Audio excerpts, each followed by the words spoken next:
The Nathan, Nat and Shaun podcast. This Saturday, there is a Greyhounds Pets Adoption Day happening, and the spokesperson, when we think greyhounds, we think a Damian Martin, former Perth Wildcat. Great. You clearly didn't watch me play. I would not have won anything if I was a racing greyhound. But no, now that these beautiful animals are retired from the racing track, you can adopt or foster them. So I've done that a couple of times. Yes. Last time I was in here was with a greyhound I was fostering at the time called Turtle. I looked up its racing and it would clearly ran like a turtle as well. So that one, they do match the greyhound to the owner, so that one was very fitting. You're saying. Yeah. You had another one to tell us the name of that one. That one was Treble, and its racing name was Play That Music. That one had a bit more success, so that was a lot of fun. And I've brought King in with me today, and King and Treble look very similar, as King's just doing the loop here in the studio. Beautiful dogs. And the misconceptions I had, which I've learned over the last 12 months, I just thought greyhounds would be high energy. They would want to be active, and they're not safe near children. Lazy, aren't they? Instead, they are so lazy. They love just to lie around. About 23 and a half hours of the day, they just want to be lying at your feet or in bed somewhere. And funnily enough, they're good for apartments. You don't have to have a big farm because they're just so lazy. Take them for a little walk, and the rest of the day they just want to cuddle up to you. Marto, when you came in last year, I mentioned to you, my brother's greyhound that they adopted is called Comet, and he looks exactly like King. And he's the same. So my mum and dad have got 7 acres. They're just down the Coburn area near the club. Yep. And he comes out, he does one whisk around the property for 30 seconds, and that's it. Then take the rest of the day off. He's just kicking back. Marto, he's very slim. He's very svelte. Does he eat? Do they eat a lot? Do greyhounds eat much? Just like any other typical dog, like a medium to big size dog. Right. So fill that bowl up at night once a day, a few little pats here and there, and they're pretty content and very happy. And they play hard to get. As you notice, I've only just met King. I've had a few others. He's but very coy. I like that. Very comfortable around people, but it's like hard you to have get. to earn it. You have to earn it. They've got standards. But they are really good with kids as well, aren't they? Because you've got young children. Amazing. I've got 3 daughters. Maggie's 8, Bonnie's almost 6, and Poppy's 2. And Poppy scares us. So she runs the house and is very brutal when it comes to her way of showing her affection. So we've got a 1-year-old Groodle at home as well. And I said this 12 months ago, if I could go back in time and only choose one dog, Bert, I love you, mate, but you're not as good as a greyhound. So whether it's with other kids, whether it's with other dogs, they fit in very nicely. And greyhounds as pets do make sure they're sending you the right greyhound for your environment. If you had to relate the greyhound 23 hours a day of relaxing to maybe a former teammate of yours, who would you go with? Oh, definitely not Bryce. Who's the opposite of Bryce because he doesn't stop going?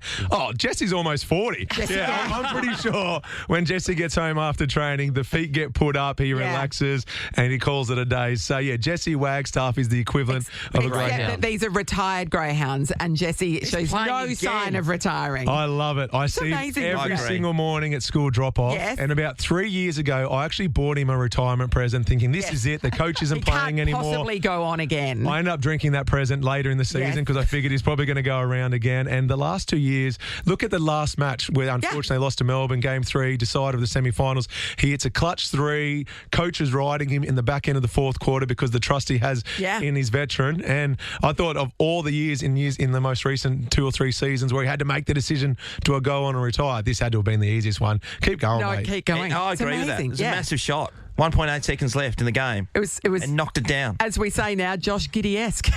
Now, that finish was amazing. Yeah. That was incredible. But basketball Australians right now, Dyson Daniels should go on to win Defensive Player of the Year award over in the NBA, and I believe he'll be the first Australian to ever do that. He's just setting record after record. Yeah, I love the nickname they've given him as well. So far in front in the steals is unbelievable. I mean, Giddy, the reason that they won was he picked off a steal just in a few seconds before that as well. Yeah, LeBron get the steal. Exactly. That was very Damian Martin-esque. Oh, I'm glad you got my notes I sent through earlier. I was hoping we could have a segue into comparing me and Giddy. They named the Defensive Player of the Year award after you for a reason. Don't be modest. They did. However, I believe Giddy and Daniels are both set for about $300 million 5-year deals. So that's a slight difference. I'm very appreciative of the award being named after me. $300 million, though. I think I could sell the naming rights. Marto, enjoying your time down at the Fremantle Dockers, mate? Yeah, Yeah, absolutely loving it. So I'm only there a few mornings a week working closely with the leadership group. So I will leave the studio, head on down and be sitting in a room with the likes of the captains, vice captains and other leaders within that group. And off the back of a win, it'd be nice just to keep it similar to what we've done in the last couple of weeks where we've had a couple of losses, because you don't want to ride the highs too high, you don't want to get too low during losses. But how can we have that consistent theme of gradual improvement each week, as corny as it sounds? And a lot of that stems from who the leaders are and how they go about their day. Do they look at you and say, you don't know anything about football? I made it clear. So I got on the front foot. And on day one, I made it clear I grew up with rugby league and basketball. So, yeah, we don't talk too many tactics, that's for sure. Yeah. Marto, the title Fremantle Dockers Leadership Advisor. Can you share any advice you've dished out?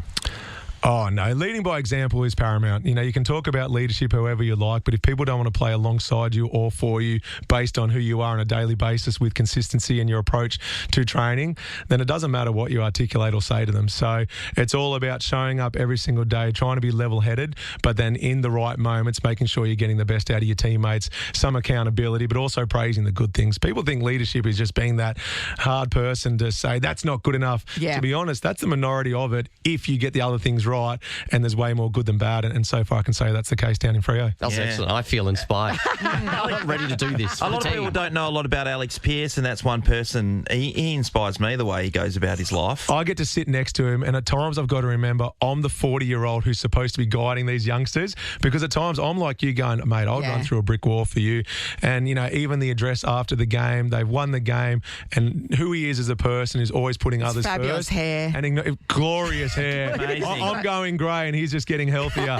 But just, you know, acknowledging his mum and blowing her a kiss. He's just a wonderful human being first and foremost, but I think he's up there with the best defenders in the league. But a lot of hard work goes into that, doesn't it, Damo? It's not just rocking up and being able to say the right things and knowing intrinsically. Like, tell us about some of the work that goes in behind the scenes.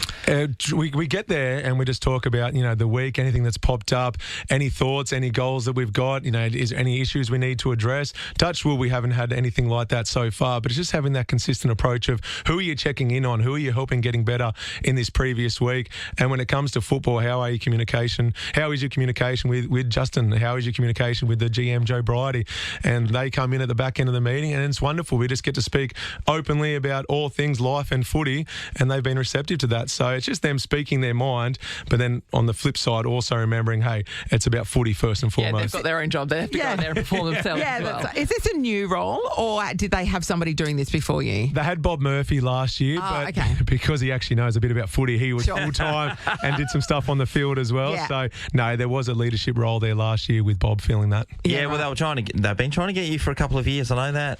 Did you play hard to get? Well, I was the equivalent. So what Kingy's doing right now, this beautiful greyhound next to me, who won't let me pat him just yet, I was doing that to the Dockers, but just like King, we'll break eventually and give in. Hey, Marto, how many greyhounds can we are looking to rehome at this point in time? Look, a few? Yeah, go online. The beautiful thing about greyhounds as pets is you go online and you can see profiles of each of the greyhounds that are up for fostering or adoption.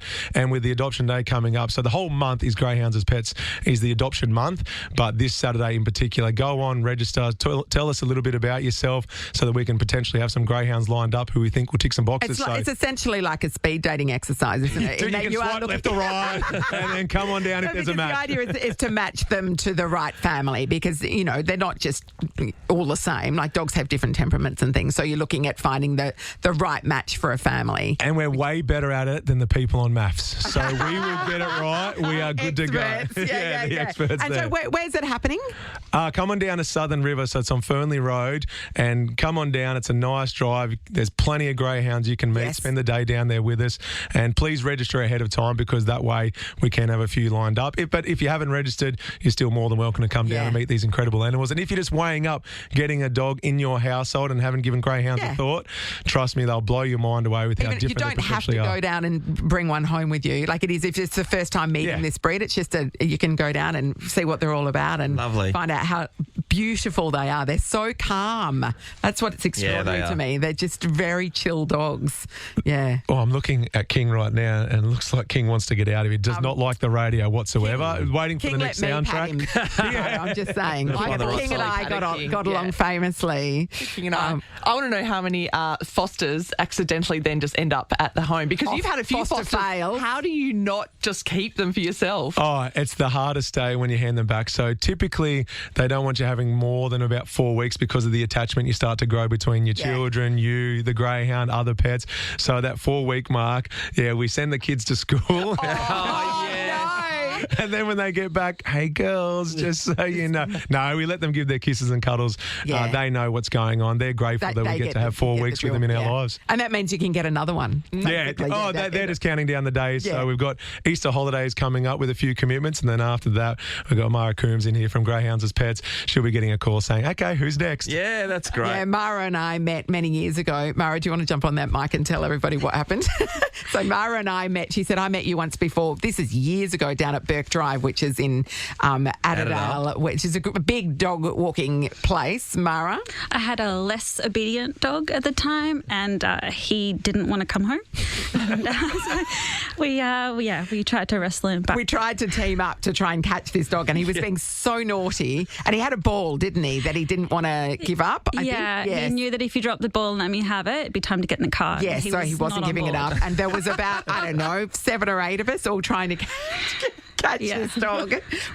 And in the end, I went after He would have been having the time of He was his having life. the best time, and we weren't getting anywhere near him. And then it was like getting dark, and I went, I've got to go. So I just abandoned Mara, and she might have been there for hours. I don't know. Yeah, that was the last non-greyhound that I've had. Yeah, a greyhound would never do that sort of thing. So, Yeah, brilliant. Thanks, Mara. This is the Nathan, Nat and Shaun podcast. I come to work along Canning Highway and hit the freeway from my area, which is down near the Fremantle Way, where Natalie lives as well. I go the other way, just so we've got it covered. It's been a plethora of activity in recent times. So yesterday, Using the word plethora. can't spell it. Neither. Yesterday there was a guy who was close to where KFC, for anybody who lives down that way on Canning Alfred Cove. Highway, Alfred Cove, and he started pushing a dirt bike on the road because I noticed him like, what the hell? What time was this? 4:30. Dodgy and then time. and then he started it and drove off, and he clearly stole it. And he didn't put the lights on or anything, and just literally fanged it towards Freo. Anyway, this morning, I was With Sean driving cheering him on. Yes. This morning when I was coming, I was going past the Applecross area. On the left-hand side, there's an oval called Tompkins Park. Yes. Anyway, a couple of 100 metres up, I noticed this car was like in the middle of the medium strip between the two roads. Yes. Going east and west.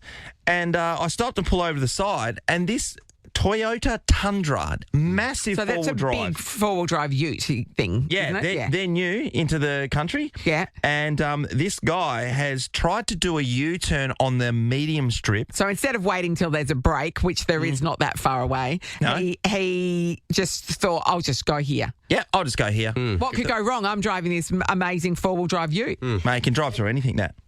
The problem was I can drive on the Tundra. this part of the medium strip has been elevated with a retaining wall. Is the only part, and it goes for. Sean's going to it's we'll put the literally- photo up on our It's literally 20 Instagram. metres of height that would get him, and his car has bottomed out, which means the front wheels are off the ground, and he's just sitting there and he cannot go anywhere. Had he chucked that UE 10 metres earlier or 10 metres later, it would not have been a problem. He's just hanging there, midair, just- yeah, kind of like so- the cartoon ones where they're hanging off the cliff. So when I'm driving past, like the lights are on and that, so I'm like, first of all, I think he didn't reverse up there.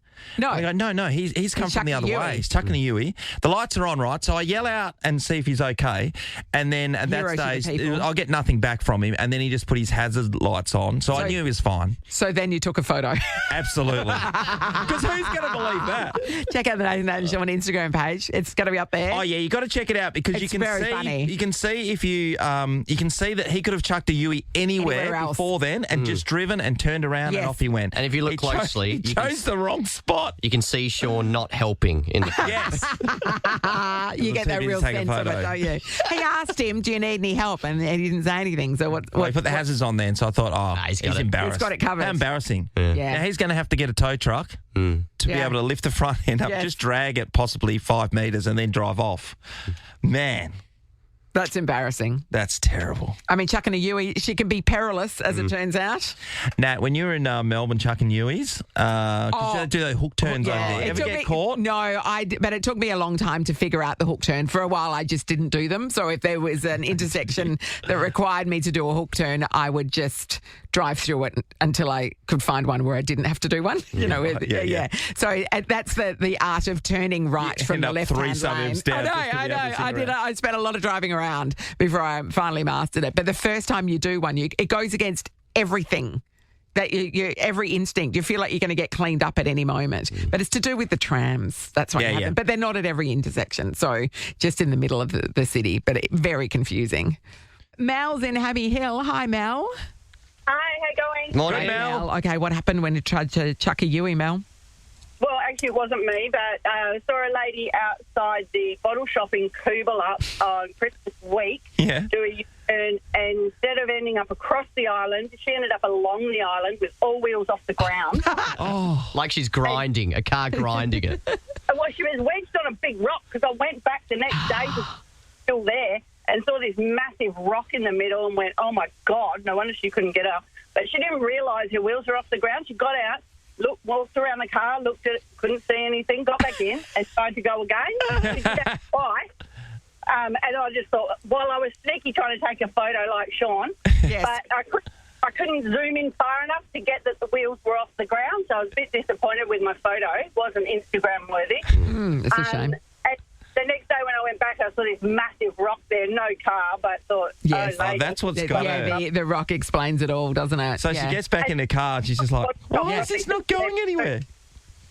outside the bottle shop probably said a fair bit about I it mean, as well. yes, there are a few conclusions you could draw from those. Yeah. Circumstantial evidence, though. It's a good celebrations, though, that place, Mel. I know it well. Yeah. Sean's very familiar with it. Thanks, Mel. Love your work. Luke's from the Vines, or as Sean would say, the Vimes. Morning, Luke. Morning, how you going? Good, buddy. What happened? So my first job, I had a brand new, old 1991 Mitsubishi family wagon, station wagon. Yes. Did a Yui, and one of the cylinders, a four-cylinder dropped, and it stalled and almost got T-boned. Oh, so basically you did a Yui into oncoming traffic, and because your car stalled, you were stuck I thought there. I could make it type thing, and Yes. just dropped the cylinder, and it just stalled and stopped. And the guy jammed his brakes on, smoke pouring out of his wheels, bumper touching my driver's side door, nothing. Thank God he had my his wits about God, him. Luke. Yeah. And you could see that coming at you the way it was. And you couldn't do anything. You In my pants. Yeah. Were you just pumping like everything, like Yes. trying to turn the key, pumping the gas, I like just see my go? life flashing before my eyes, like, oh, okay, I'm done. Oh, Luke, this Luke. might be a stupid question, but what does it mean when you say drop the cylinder?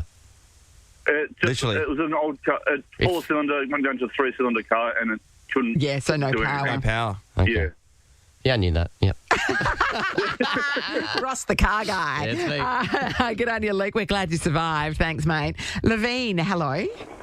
Hello, how are you, everyone? Okay, Morning, Levine. What happened when you tried to chuck a Yui? So this is a really long time ago. I was in my very early 20s, and if you remember South Perth before, you know where Coco's is, before they renovated Yeah. it, and there was like this little area you could do a U-turn and go back up the same street you were coming from. Yep. Anyway, did that. Looking very well, thought I was making sure there was no one coming, did my Yui, and all of a sudden there's a man going across my front of my bonnet on a bicycle. Oh! Yeah, and then not only that, there was another 20 lovely lycra-clad gentlemen in there. Yeah. Did you hit a that all peloton? surrounded my car and were screaming at me that I was... Am I even old enough to drive? And oh my God, it was horrible. Oh, The man Levine. was fine. He was okay? Yeah, right. He was fine. Yeah. His bike that cost about 25 grand wasn't, but he was fine. Oh, What's an angry peloton like? Yeah. furious, as it turns out. You Yeah. think they'd get that angry? You think they'd be real sensible? Are you joking? No. I'm wearing lycra Yeah, I in a do. peloton.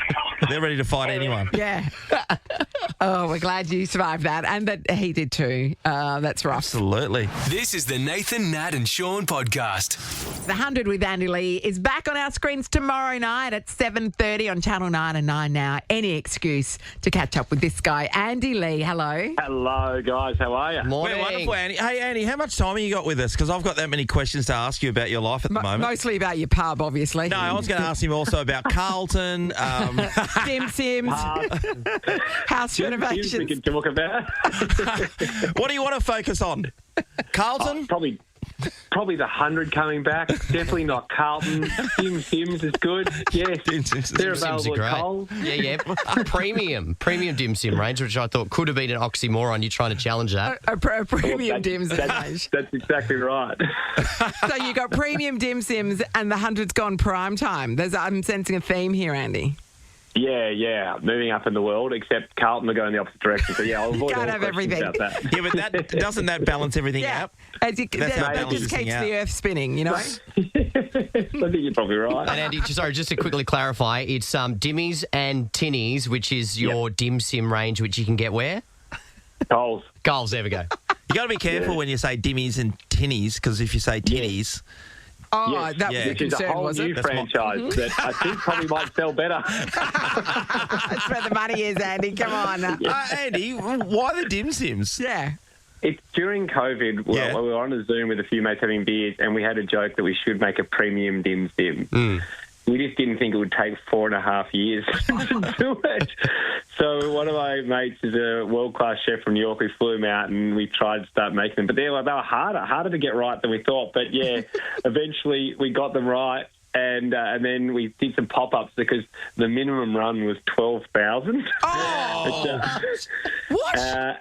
And then someone from Coles came to a pop-up and said, these are delicious. We should put them in supermarkets. And we're like, oh, wow, okay, great. So they just kind of launched now. So you can get a D&T's divvy in the Coles supermarket. I love the fact, Andy, that you've got what we don't have. We don't have. Which is follow through. In that you, we've all had those ideas. And even you say, oh, I can't believe it took 4.5 years. It would take 30 years for us to pull that sort of thing together. So well done. Oh, thank you. Once I start something, I tend to like finishing it, and even no matter how bad it's going, to be honest. Yes. So I'm not sure if that's a good trade or a bad one. How are you, Renos? Super segue. That is one of the best segues I've ever heard in my entire broadcasting career. That's incredible. Look, slowly. We've finished digging, though, at least, which is good. Oh, great. 147 days of excavation. Whoa, my That Lord. is ridiculous. Isn't that ridiculous? We just hit solid bluestone. And so, and then this is it sounds more obnoxious than it is, but they had to use diamond-tipped drill bits. Yeah, I know that. You're so extra. When they do train tunnels, that's what they do. Yeah. That's what they have to use, the equipment they have to use over here. Is that Exactly. Is that why that train line in Melbourne is taking so long? Is because you used all the diamond-tipped drills? Yeah, and a little bit of the drill bit chipped off, and I gave it to Beck as an engagement ring. So it was a little bit of a saving. Win-win. A little bit of a saving there. Well, let's talk about the 100 because it is back tomorrow night, which, of course, everybody's excited about. And you've gone into that primetime 7:30 time slot when people are going to switch on and think that maths is still on. Yes, hopefully. Sophie Monk on tomorrow. Hamish Blake. Never heard of him. In our opening. Yeah, neither had I. And I heard he's difficult to deal with. And then and Mike Goldstein. And because we are in a new family-friendly slot of 7:30, we are tackling, even though the show probably isn't all that family-friendly at times, if you think you're watching with the kids, though, go ahead. We need the numbers. But we're tackling the subject of family. That's the first topic. And I'll test you guys here. Yeah, let's hear it. How many Aussies have been busted as a teenager sneaking out? What percentage? I'd say 1 in 2. Hang on, 50%. wait. Did you say not that have admitted to doing it, but that were actually busted? Or I'm going to say 26. I'll go with 15. I'm changing mine to 33 because I had 2 sisters and one of them got caught, so 1 out of 3. There you go. Okay. Get an amazing sound effect ready. So Nat's got it perfectly, 26%. Thank you. And over the trophy. Well, oh, drop mic situation, Nat. Well done. Doesn't even have a family. Good start. You got another one for us, Andy? Yep, absolutely. What percent of Australians stack their cutlery in the dishwasher with the handles facing up? Oh, that's a good one. Handles facing up. It'd be 50%, you'd think, because otherwise, although if you do it wrong, if you put it down, the wife gets angry. You should put the pointy knives down, but other than that... I think you're right, Ross. I reckon it's the 50-60%. I'm going to go 60. I'm going to say 32. I'm going 60 as well. Oh, 46%. I should have gone with the 50-50, Ross. Yeah. Ross, I don't know who won that one. No, it was a draw. We were both 14 away from it, yeah. Oh, wow. Okay, your maths is better than mine, Matt. One more then. Okay, what percent of Australians have a secret family? Oh. Man. Like... A secret family? It's probably... 2%. I hope. Nah, it's got to be lower than that, surely. 2% no, but have that a might secret be family. like that found a brother that they didn't know about kind of thing. Yeah. Like... I'm going to say 3%. Yeah, I'm sticking 2. I'll go 1 then. Nat's got it. 5%. Have you seen the episode? No. I'm not from the future. You got the almanac. You've stolen the almanac. She's just in touch with the common man. Exactly. I know It's people. nice to have at least one person in your trio that's grounded. Thank you. It's about time that they got rid of Sean. Well done, Ross. Mate, my team's on the board, brother. Yeah, exactly. Don't give me a hard time. Ow, that hurt. That hurt. I'm hanging up. We can't let you go without asking about your New York pub, We Andy, got to. because, and you had the soft launch and they drank the place dry, which is the most Australian result of all time. Shoeys as well been done. It was embarrassing, actually, to run out of beer and then close the doors by 10 p.m. So funny. So, Andy, there was a lineup of people, just thousands of people trying to get in. Was it just... It still is. It's the line every day, which is just crazy. The guys that put it together, a couple of mates of mine, they do know how to put together a venue. It's Eddie's his name, and he was so devastated they ran out of beer. He was embarrassed about it. I said, don't worry, it's a fun story. Yeah. But it's kicked off. Paddy Mills ran his first run club. So we're the only pub to have a run club. Yeah. Peter Pub, and he ran that on Thursday, and it turned into a heaver. With Paddy pouring his own shoey from behind the bar. So Paddy's one of the owners, yeah? Yeah. So the owners, everyone was going to be silent partners, but I think it's become too exciting. But thought because there was no Australian pub in New York, we better fix that. And so I reached out to a bunch of iconic Australians and tried to attach myself to them, essentially. So it's Nick Fanning, Ash Barty, Paddy Mills, Pat Cummins, Hugh Jackman, Hamish and myself. You are hilarious, Andy. Did everyone go for the opening, or people had other things on? Hayne came across the opening. I mean, it's pretty hard to get that group in at the same time. I was going to say. But we've got a WhatsApp, and as people said yes, Mick Fanning was the first in, and Haim, and as people join, I joined them to the WhatsApp, and I introduced Hugh Jackman to the WhatsApp. I'm like, hey guys, we've got a new investor. Hugh Jackman has entered the chat. Exactly. It's an actor. He had a pretty small indie film come out this year. So I don't know how it went. So good luck. And people are welcoming. And Pat Cummins writes, great, Hugh, to have someone in New York to do admin and take the bins out, etc. I'm a bit disappointed there's no Hemsworth involved, but other than that... Oh, if you've got a Jackman, you can't have a Hemsworth. You can only have one muscly man on... That's true. One superhero. No, I reckon you could squeeze... Maybe just get Luke then.